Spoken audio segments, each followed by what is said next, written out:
Milk a silent killer. यह सुन के आपको थोड़ा सा आश्चर्य जरूर होगा और आपके लिए विश्वास करना भी थोड़ा मुश्किल हो सकता है।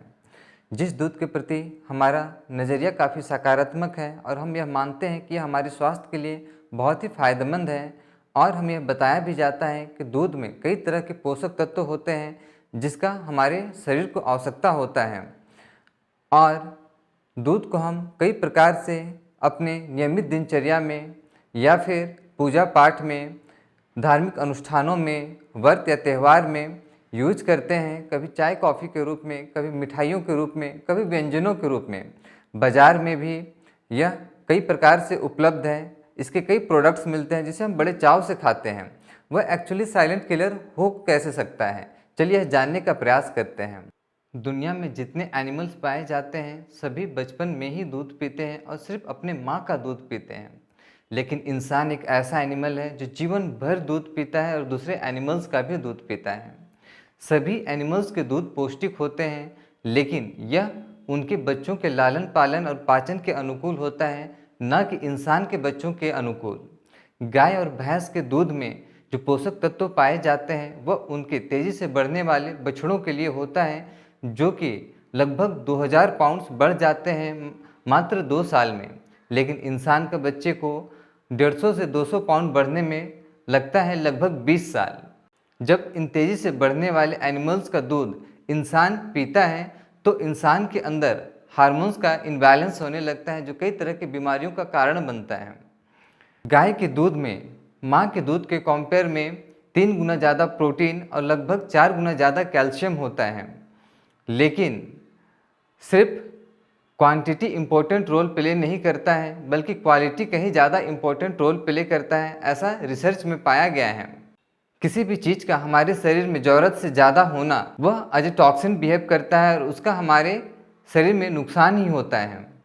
गाय के दूध में कैल्शियम तो ज़्यादा होता है, लेकिन उसके कंपेयर में मैग्नीशियम का मात्रा कम होता है, जिसके कारण हमारा शरीर इस कैल्शियम का एब्जॉर्ब नहीं कर पाता है और यह हमारे शरीर में डिपॉजिट होने लगता है और यह कई तरह की बीमारी का कारण बनता है, जैसे कि किडनी स्टोन। अत्यधिक मात्रा में दूध का सेवन करने से, चूँकि दूध का नेचर एसिडिक होता है, तो बॉडी एसिड बेस बैलेंस के लिए हड्डियों से कैल्शियम्स को निकालने लग जाता है और हड्डियाँ कमज़ोर होने लग जाती हैं। जो लोग ज़्यादा दूध पीते हैं या तो जिन कंट्रियों में दूध का सेवन ज़्यादा होता है उन कंट्रियों में ऑस्टियोपोरोसिस नामक बीमारी ज़्यादा पाई जाती है, ऐसा रिसर्च में पाया गया है। बचपन में दूध को पचाने वाले जो तत्व हमारे शरीर के अंदर होते हैं वो धीरे धीरे उम्र के साथ कम होने लगते हैं और दूध में पाए जाने वाला लैक्टोज और केसिन अधपचा ही रह जाता है, जो हमारे शरीर के अंदर गैस, एसिडिटी और कफ आदि को जन्म देता है और यह कई तरह की बीमारियों का कारण बनता है। दूध के सेवन से हमारे शरीर के अंदर वात, पित्त और कफ का इनबैलेंस होने लगता है। आयुर्वेद के अनुसार इन तीनों का इनबैलेंस ही सभी बीमारियों का कारण है। डेयरी फार्म में गायों के दूध के उत्पादन को बढ़ाने के लिए उन्हें ऑक्सीटोसिन हार्मोन्स के इंजेक्शन दिए जाते हैं। यह ग्रोथ हार्मोन का कुछ अंश भी दूध में आ जाता है और इस तरह के दूध को पीने पे हमारे शरीर के अंदर का हार्मोन्स का इम्बैलेंस होने लगता है, जो कई तरह की बीमारियों का कारण बनता है और यह कार्सिनोजेनिक भी होता है, जो कैंसर जैसे डिजीज को भी जन्म दे सकता है। डेयरी फार्म में जनरली गायों को कृत्रिम रूप से प्रेग्नेंट किया जाता है और उसके लिए उन्हें इंजेक्शंस दिया जाता है। इन इंजेक्शनों का भी प्रभाव दूध में पाया गया है।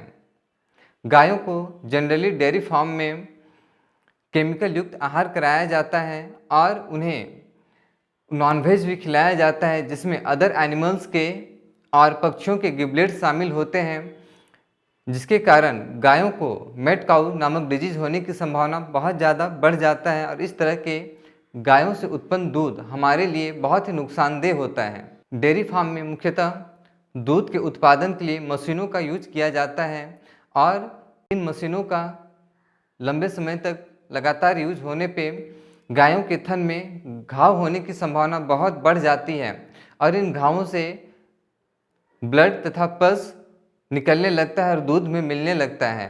इन घावों को ठीक करने के लिए उन्हें एंटीबायोटिक्स खिलाया जाता है और इन एंटीबायोटिक्स का भी कुछ अंश दूध के जांच के सैंपल्स में पाया गया है। डेयरी फार्म में जनरली गायों को बहुत ही क्रूरता से पाला जाता है और उनका साफ सफाई का भी ध्यान नहीं रखा जाता है और उनका बहुत अच्छे से रख रखाव भी नहीं किया जाता है और उन्हें सिर्फ अपने बिजनेस पॉइंट ऑफ व्यू से यूज किया जाता है और जब उनका यूज ख़त्म हो जाता है तो उन्हें कत्ल खानों में बेच दिया जाता है।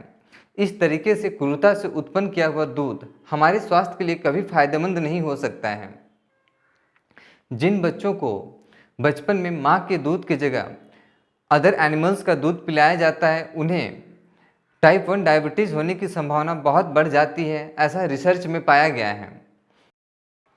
जो लोग लंबे समय तक एनिमल मिल्क का सेवन करते हैं उनका पैनक्रियाटिक बीटा सेल डैमेज होने का संभावना बहुत ज़्यादा रहता है और यह डायबिटीज़ जैसी बीमारियों को जन्म दे सकता है।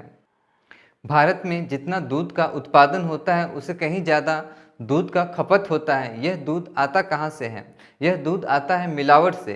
दूध में कई तरह के हानिकारक पदार्थ मिलाए जाते हैं, उसमें से मुख्य है white paint, urea, shampoo, glucose, formalin, detergent, caustic soda और रिफाइन ऑयल।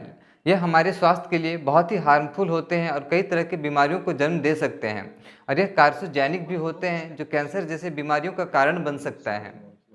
दूध के लंबे समय तक सेवन करने से कई तरह की बीमारियां होने की संभावना रहती है, जिसमें से मुख्य हैं catarrh, common cold, running nose, hay fever, headache, weak eyesight, cataracts, ear infection, thyroid, allergy, skin disease,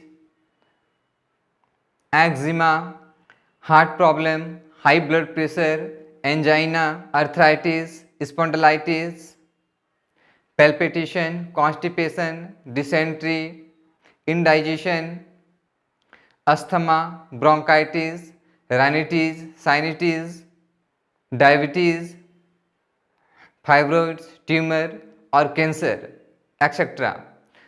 दूध के लंबे समय तक सेवन से इम्यूनिटी भी काफ़ी कम होने लगता है, जिससे वायरल और बैक्टीरियल इन्फेक्शन होने की संभावना भी बढ़ जाती है। दूध के नकारात्मक प्रभाव पे कई सारे रिसर्च हुए हैं और कई बुक्स भी लिखे गए हैं, लेकिन यह रिसर्च और बुक्स को जनरली हाइड कर दिया जाता है ताकि डेयरी का बिजनेस चलता रहे और आपको पता ना चले। डेयरी का बिजनेस एक बहुत बड़ा बिजनेस है और बहुत प्रॉफिटेबल बिजनेस है, जिस कारण से डेयरी इंडस्ट्री आपको हमेशा दूध के फायदे के विषय में बताते हैं, ना कि उसके नकारात्मक प्रभाव के विषय में। और यदि ऐसे रिसर्च होते भी हैं तो उन्हें जनरली दबा दिया जाता है ताकि ये इंडस्ट्री चलता रहे। और सबसे बड़ी बात यह है कि दूध का नकारात्मक प्रभाव का आपको खुद भी पता नहीं चल पाता है। आप दूध लंबे समय तक लेते रहते हैं और ये दूध आपकी बीमारियों का कारण बनता है, यह आप खुद भी फील नहीं कर पाते हैं और आपको कोई बताता भी नहीं है। इस कारण से दूध को साइलेंट किलर कहा जाता है। और अभी तक मैंने जितने पेशेंट्स को ट्रीट किया है, जब मैंने उनका दूध बंद करा दिया तो उनके हेल्थ में काफ़ी अच्छा इम्प्रूवमेंट मैंने पाया और उनकी डिजीज़ को रिवर्स करने में मुझे काफ़ी हेल्प मिली। और जो लोग हेल्दी भी हैं वो दूध पीना अगर छोड़ देते हैं तो वो ज़्यादा एनर्जेटिक और हेल्दी फील करने लगते हैं और फ्यूचर में उनकी बीमार होने की संभावना भी बहुत कम हो जाती है। यदि आप भी किसी बीमारी से सफ़र कर रहे हैं या तो फिर आप हेल्दी भी हैं तो आप ऐसा करें कि आप दूध 1 महीने के लिए पीना छोड़ दें और आप खुद ऐसा अनुभव करेंगे कि आपका हेल्थ जो है ठीक होने लगा है और आप पहले से ज़्यादा एनर्जेटिक और हेल्दी फील कर रहे हैं। उसके बाद आप खुद डिसाइड कर सकते हैं कि दूध का क्या फ़ायदा है और क्या नुकसान है। यदि आप चाहें तो दूध की जगह प्लांट बेस्ड मिल्क ले सकते हैं जो काफ़ी फ़ायदेमंद होते हैं, उसमें काफ़ी सारे पोषक तत्व होते हैं और उनका कोई नुकसान भी नहीं होता है, जैसे coconut milk, almonds milk, cashew nuts milk, sesame milk, peanuts milk इत्यादि। तो इस वीडियो में इतना ही। यदि आप चैनल पर नए हैं तो चैनल को सब्सक्राइब कर लें और बेल आइकन को भी प्रेस कर दें ताकि इस तरह का वीडियो जब भी मैं अपलोड करूं तो आपको नोटिफिकेशन पहले मिल जाए। फिर से मिलेंगे इसी तरह के किसी यूजफुल वीडियो के साथ, तब तक के लिए नमस्ते।